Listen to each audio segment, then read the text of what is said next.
Welcome to Sports Doc Talk. I'm Will Sanchez, and that man that you see there, if you're watching us on YouTube, is Dr. Grant Garcia, our orthopedic surgeon and sports medicine specialist. Dr. Garcia, this will be a really interesting conversation, but an important one. It's been an exciting NFL season, unless you're a Giants or Jets fan. So let's not get into that. Once again, the New York team start out 0-6. And I may need some therapy. I may need something stronger than water. But anyway, how are you? What's going on? Outside of the Giants, I'm good. Things are good. It's unfortunately end of summer in Seattle here, but we're still getting a few more sunny days. And yeah, it's been good. Everything's going well. I'm excited to talk about this topic. It's interesting because it's kind of like you hear it, but you don't really see it that much. And you heard about it. Everyone knows about it. You know the doc that's doing a lot of these surgeries. But it's just one of those ones. It's kind of like the hidden injury. We don't talk about it too much, but it really affects people significantly. Yeah, and before we get into the topic, I mean, we can talk injuries every single week. I mean, we could turn this show into that. Once again, Nick Bosa, torn ACL, out for the season. CD Lamb, high ankle sprain. We've talked about that in the past. 3 to 4 weeks, but that can be something that just lingers for a lot longer. Najee Harris is out with a non-contact foot injury, and James Conner, severe ankle injury. We're talking about major stars in the NFL that are hurt. We had 5 quarterbacks last week, starting quarterbacks that didn't play. So this is something that reoccurs. It's part of the business. Is why we love the game. Just because it's exciting, it's fast paced, but there comes a cost. And with that cost, as they get recovery, you know who we're going to shout out. We're going to shout out Mike B at the Recovery Shop. Dr. Garcia, man, let's talk about the Recovery Shop a little bit. Yeah, shout out to our sponsors. They've been awesome for the last year or so since we've been working with them. But they're really great. Honestly, I have them in my practice, and my patients always asking about this and always complimenting about this ability to order sort of aftermarket things that'll get them back, like the nice machine or more innovative braces or more innovative machines like the Rebliss. Like the ability to have that option in all in one area is really great for your patients from a recovery standpoint, and working towards more nutrition, which again, we've had 2 nutrition specialists that are doctors on this show. So, it's not just about the surgeries, these cool things we'll talk about. It's about the post-operative care, and that's really what they specialize in. So reach out to them if you're a surgeon. If you're a patient, talk to your surgeon. They might be able to offer it. So, the topic that we're going to get into is turf toe, and it's a great segue, especially with happening with Brock Purdy. He's supposedly going to be out for a few weeks, and we're going to get into some of those things.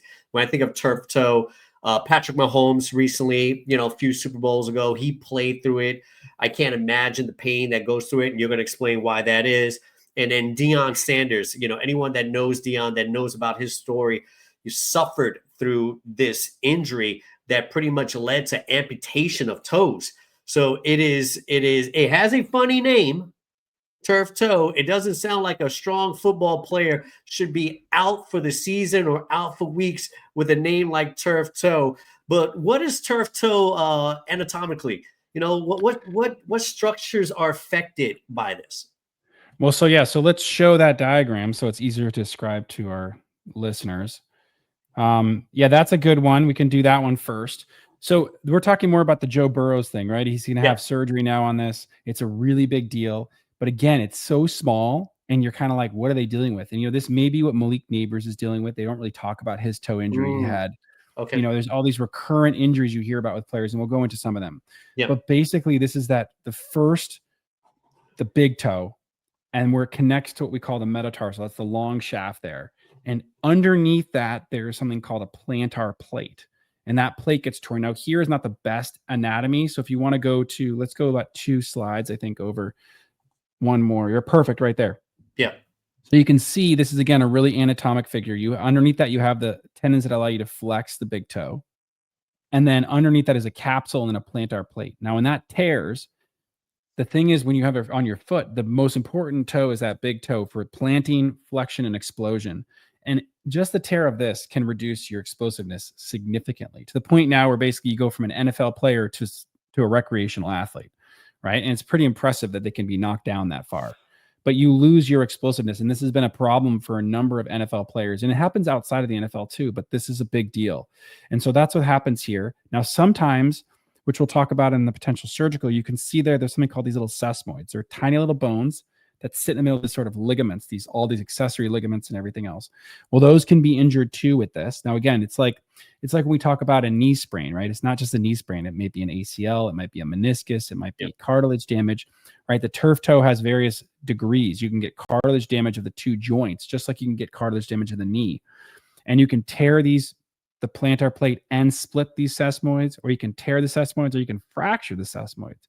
And so there's various different things that can happen with that. Now, we don't know exactly which one he got, but we know that Joe Burrow's is probably a high level one, given the fact that he Purdy. had Purdy. Yeah. Brock Purdy, yeah. Yep. So how do you grade it from mild to severe? What are you looking for when you're assessing that, when he comes over from the sideline saying, I've got the discomfort? What are you doing there? So the first thing you're doing is you're looking at this and you're trying to assess, like, you basically are going to test that ligament out, and you're going to basically try to extend the toe, flex the toe down. And you're going to, you pretty much can probably make some of your diagnosis there, but really the key here is going to be that MRI. So to look and see whether or not it's what we're dealing with. And so that's the first thing. Is there anything instantaneously, like, obviously you tear your Achilles, you squeeze the calf. If the foot just dangles and doesn't flex, then that it's, the Achilles has popped. Is there anything that you can see on the field right away? Or is it something that is just a pain threshold and then you have to get to an MRI? Generally your NFL, you're going straight to that. So, that's a combination of both. And for us to clarify for the players, so the Joe Burrows underwent the surgery just recently, and Brock Purdy also got the injury. So actually we're talking about two players here.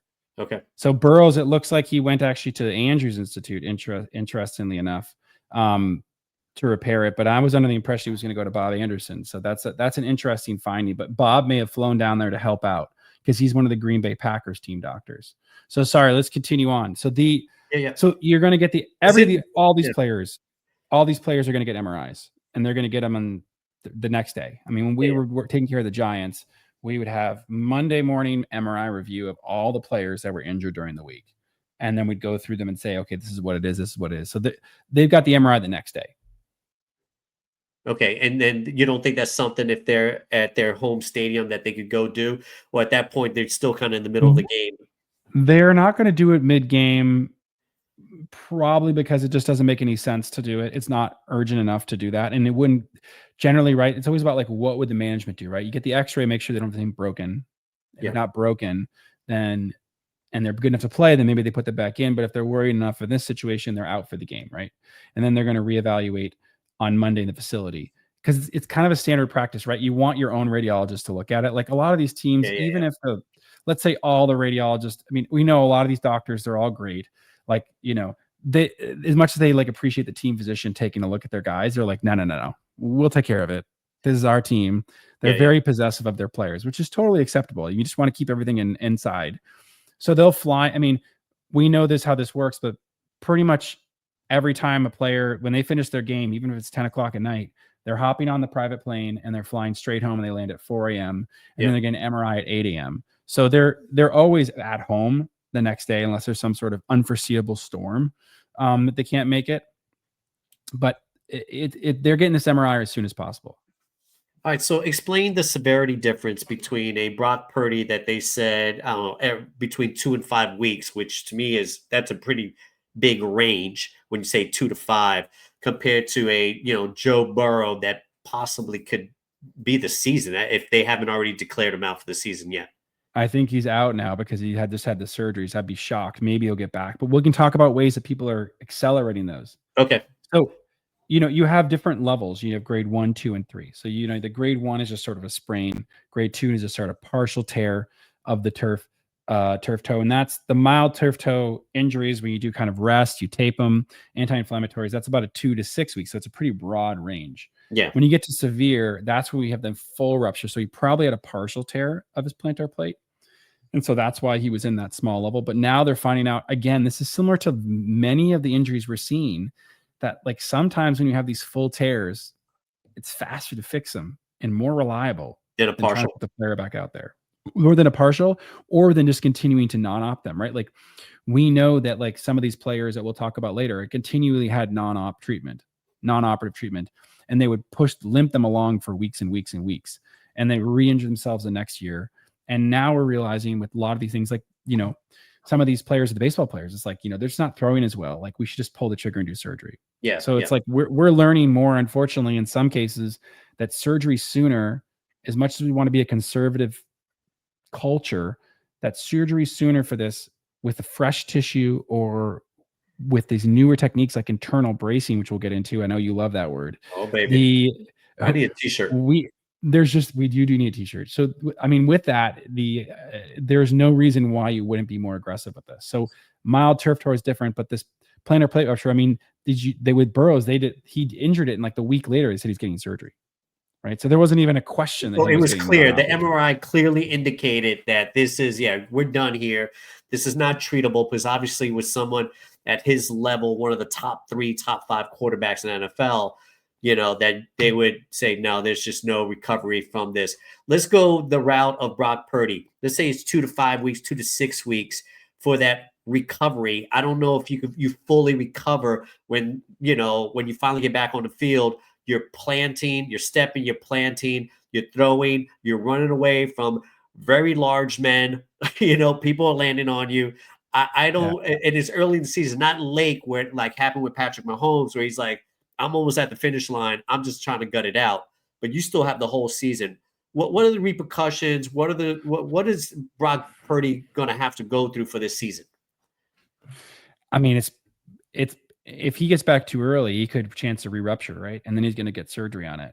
The other thing is, like, does he just play, basically with a lack of push off, right? Is there some sort of he's going to have some sort of bracing on for a while, even when he gets back. They're just not going to let him go full boat unless he's completely pain free and maybe an MRI shows he's completely healed. Remember, the MRIs are only so good. Foot, on a toe, where does the brace go? Is it a shoe? Is it an ankle stability? What do you mean? It depends on the injury, but in these cases, sometimes they have these like extended foot toe things. So it's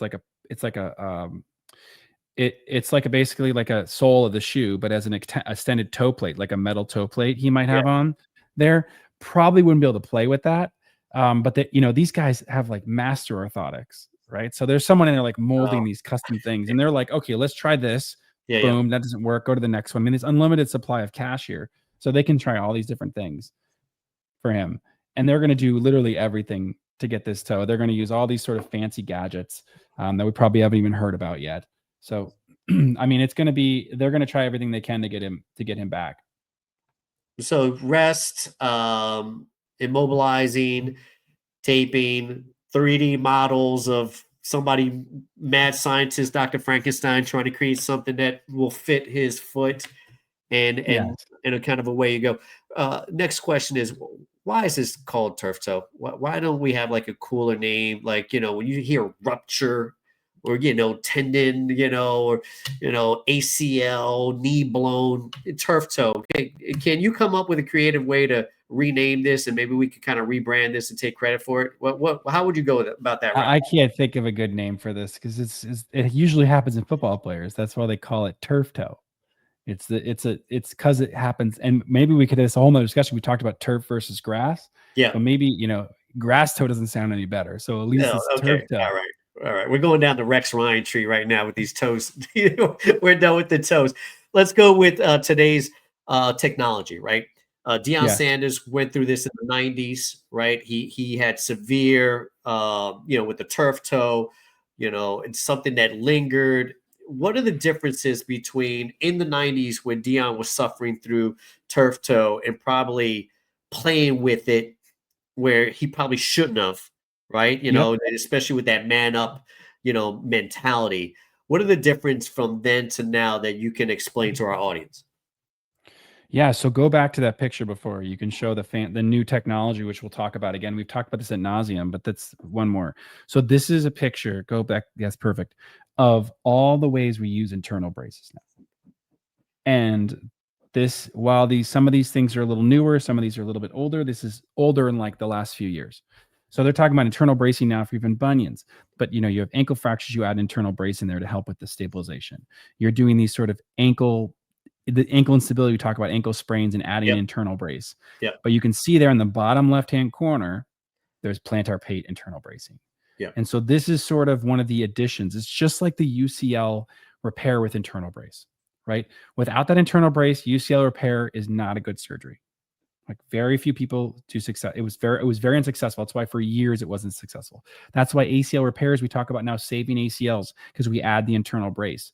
So this internal brace has been a game changer for these more simple repairs, or because in a lot of cases, the repairs sometimes suck. Like they just don't do that well. And so now we have so many more surgeries that we can repair. So we keep the person's native tissue and avoid adding grafts and tunnels and holes. Yeah. And that we can do this, the more, if we can repair everybody, that would be the best case scenario. If we could repair all ligaments that ever got injured, that would be the holy grail. And we're getting closer. We're not there yet. And of course, there's chronic injuries, which are different than acute injuries. But now they have this ability to internally brace the plantar plate. And so as a result, they see him tear it. They're like, we have this new surgery. And maybe he'll get back instead of the 4 to 6 months, maybe 3 months. And so 3 months is not as bad. Maybe 2.5 months. Who knows? I mean, they tried to get Aaron Rodgers back. Again, it was the Jets, but they tried to get him back in 10 weeks after an Achilles rupture because he had an internal brace as well. Yeah. So the idea is that these guys are going to start pushing the envelope on this because remember, in orthopedics, everything goes in like 6 weeks, 12 weeks, 4 to 6 months. It's just the way we work with things. Eva, no market. So, we have these standard metrics that aren't always perfectly scientific, right? You've always heard the word, it's 4 to 6 months, right? That's a very common orthopedic term. It takes 6 weeks for the bone to heal. Well, it doesn't always heal in 6 weeks. Sometimes it heals in 4 weeks. Sometimes it heals in 8 weeks, but we like that word. We like the 6 weeks. We like the 12 weeks. We like the way the follow-ups work. Yeah. So the idea is that people are going to keep pushing the envelope on a procedure like this. But remember, there's other things that go on with this procedure. So not only is he going to, so go to the 2 slides over. It's the best image I could find of this without grossing out the audience and showing an actual live surgery of this. So now this is not the actual turf toe repair because this is the second, which is the other toe. It's the toe next to the big toe. Yeah. But this is the same sort of technique. So what they do is that plantar plate, you can see it's popped there in the bottom. And that's, so basically you go on over the gray toe. That's how you'd fix this. Yeah. Yeah. And they're threading the suture through, and then they do this very complicated repair technique, and then you anchor it on the other side. In addition to that, you add something called the internal brace. So you add this synthetic suture, this thick fiber tape, and you anchor that on both sides as well. Obviously, there's a little bit room. There's very few room for error. You can see how small this is, right? So you really want to make sure you're accurate. Yeah. But there's sort of kits and things like that Arthrex has to help with this as well. So that's the first part. Another part is, adding some sort of PRP or biologics sometimes can help. We've talked about the fertilized ACL. We literally just had Chad Levender on here having that conversation. So that's important. And then as you see between those toes, there's cartilage. And so sometimes that cartilage is damaged. And so that may be something that we want to additionally do, because if you don't take care of the cartilage damage and he has it there, it could go on to being painful. So now you have lost power, or let's say your plantar plate heals great, but now you still have pain because the toe has arthritis in between it. And that's a big problem. Yeah. And we talked about this a long time ago. I think it was Serena Williams had this and she had to have a fusion. So it's not ideal to have cartilage damage there. So all those things. And then the last one, which again, little simple injury that's so drastic, the sesamoid bones, those little tiny whole bones that I showed you on the previous thing. Yeah. If those are fractured, they can sometimes fix them or take them out, which is uncommon. But the other thing is they can tie all this in because those sesamoids live inside of that plantar plate area with the ligaments. Those little bones live in there. You see how they're all connected together? Yeah. Right. When you do the dissection, it doesn't look like this. I wish it did. That'd be amazing. Every surgery would be amazing if it always looked like the picture. Right. But we know that's not real life. So anyhow, so the idea is you repair it all together. So that's what they did for Joe Burrows. And I have a feeling that he'll be back faster. But again, it just depends too about, the Bengals don't do well. Like, why race him back? If they're doing really well, maybe they change their mind on when he comes back. It's really tricky. I think that's the hardest part of some of these recoveries is you don't really know what the true return to sport is for this player, because let's say now it's September, so October, November, December, 3 months, and they're not even close to playoffs. Why would they put him back in? Yeah, I agree. I agree. You're never going to know. I mean, he could take him. They're going to say he got back in 5 months, but he could have gone back in 3. It all depends on when they get hurt. It's just like all this in-season stuff. Yeah. Yeah. So can cleats help lead to these type of injuries? Is that common, or is this just the way it is, stressing that area, pushing off, all of a sudden that you develop Or is it? it maybe 300-pound people landing on your foot? Yeah. There's lots of things on there. I'm just wondering if footwear, because the cleat is very different than anything else that we wear, right? Yeah, I mean, this may be I mean, the challenge is on the bottom to protect it. It's different than like ankle sprains, which we may have a sneak peek at that later on in the next few weeks with some new episodes being released. Yeah. But I'm sure there's people that are looking at it. I mean, anytime an injury happens, we've looked at the numbers. It's extremely expensive. I think I texted you recently that the number we had wasn't even close to what they're seeing now. They're like talking about in the billions of dollars lost for these players because it's so much money. So what about training? Is there anything that you can do? I'm reaching over here with the bottom of your foot, trying to see if there's anything that you can do. Is it training? Is it strength? Is it flexibility? Is it stretching? I know that there's been these contraptions that you put over your foot and you can pull. Are you doing anything with band work to just kind of keep that flexion going on in that area? I'm just curious for what you've learned and spoken with your colleagues. Is there anything that says if you do this, you lower the risk by 3% or something like that? So this is a great point. I don't want to belabor this on the show because it's a lot, but there is this small subfaction of people that have started talking about prophylactic surgeries, prophylactic internal bracing. So in these people that are really high risk, is adding like an internal brace ahead of time where there's really no recovery, right? You just anchor it and you just let them go back. You let the incision heal. Yeah. Would that protect someone from having a turf toe?